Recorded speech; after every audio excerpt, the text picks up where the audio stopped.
On se concentre à présent sur la paire euro-dollar. Où va l'euro, lui qui a tant pesé sur le CAC 40 hier? On en parle avec Pierre Verret, stratégiste chez Active Trades. Bonjour Pierre. Merci beaucoup, bonjour Vincent, bonjour à toute l'équipe Téléfinance. Dites-moi, l'euro là, il repart assez fort. Bon, c'est peut-être plutôt dû à la faiblesse du dollar, mais le mouvement a été quand même spectaculaire, rien que sur l'après-midi d'hier.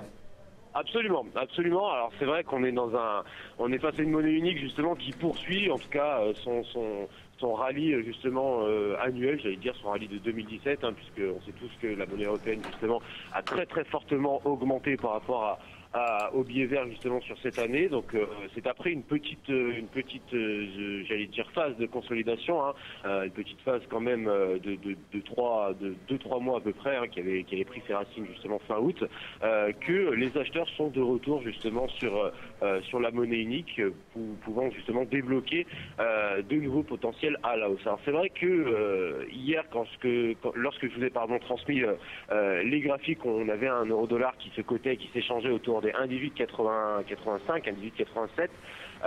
Ce matin, on a des acheteurs qui sont là, qui tiennent vraiment le marché, puisqu'on a un euro-dollar qui est assez relativement bien monté et qui cote autour des 1,1930. On est à 1,1932 exactement sur les prix bids. Alors, que s'est-il passé et surtout quelles sont les prochaines cibles, en tout cas à la hausse comme à la baisse, pour les niveaux de support sur l'euro-dollar.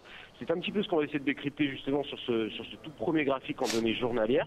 Alors ce premier graphique en données journalières nous évoque clairement un petit peu cette phase de consolidation que je vous ai un petit peu annoté avec les traits discontinus bleus, donc une forme classique, j'allais dire, de chartiste de drapeau. C'est une forme de consolidation classique qui intervient généralement de manière ponctuelle au sein d'une tendance pour permettre justement aux acheteurs de prendre un petit peu de bénéfices avant de se replacer justement à des prix plus intéressants à la hausse. C'est exactement ce qu'on a eu là.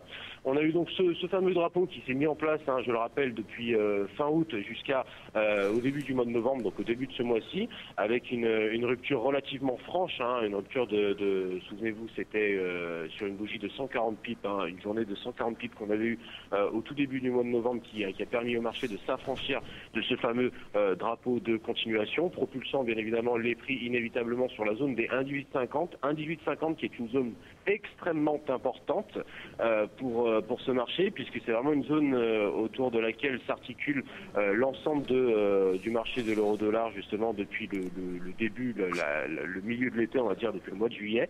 On a vraiment un niveau de ce fameux niveau de 1,1850 qui a tour à tour joué le rôle de résistance, support, résistance et encore une fois support pour les prix, puisque je le rappelle, suite à la fameuse cassure qu'on a eue de ce fameux drapeau, les prix sont directement retournés sur cette fameuse zone des 1,1850 et 18,50 qui a dans un premier temps joué le rôle de résistance pour les prix et désormais qui joue le rôle de support avec le dernier pullback qu'on a eu justement, souvenez-vous, c'était donc cette semaine, le 29 très exactement, pullback des prix sur la zone des 1,1850, pullback positif puisque les prix sont quasiment maintenant aux portes des 1,1950, très légèrement donc en dessous des 1,20. Donc reste à savoir si maintenant le marché va justement s'affranchir de la première résistance disponible à 1,1945 pour ensuite aller chercher de nouveaux plus hauts, voire même revenir en tout cas à court moyen terme au niveau des 1,20, 1,21, zone qui avait été précédemment visitée, souvenez-vous, lors du dernier plus haut, c'était début septembre 2017. Alors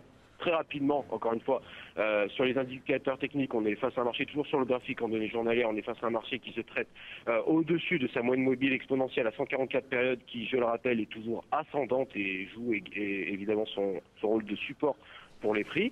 On a un RSI qui, quant à lui, se maintient en zone d'achat, ce qui est évidemment un très bon signe, en tout cas pour les acheteurs, et qui se maintient également au-dessus de sa ligne de tendance baissière, qui avait accompagné les prix pendant toute la phase de consolidation.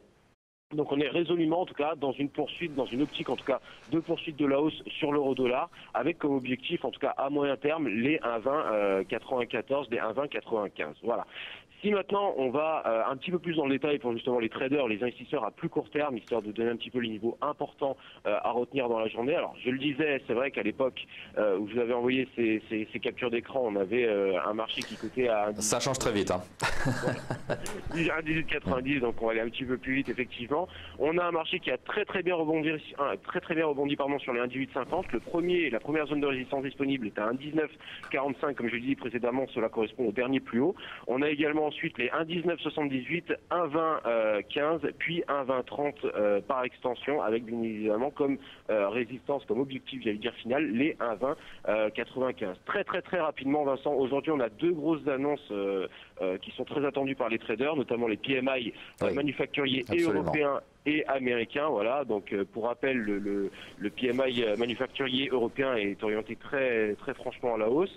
Pas de changement prévu en tout cas du côté de cette statistique qui devrait être publiée d'ici une demi-heure maintenant. Et puis on a également le PMI manufacturier américain qui quant à lui devrait être publié sur les coups de 15h à la City, donc 16h pour vous, qui quant à lui est prévu en légère baisse. Voilà, ce sont vraiment les deux grosses annonces qui pourraient rythmer un petit peu les marchés aujourd'hui. N'oubliez pas qu'on est également un vendredi, il y a beaucoup de mouvements erratiques et de prises de bénéfices. Attention, prudence pour les traders intraday. Voilà. Parfait. Merci pour ce point très complet et très concis sur l'euro-dollar, Pierre Verret. Et on vous souhaite un très bon week-end. Pierre Verret, stratégiste chez Active Trades.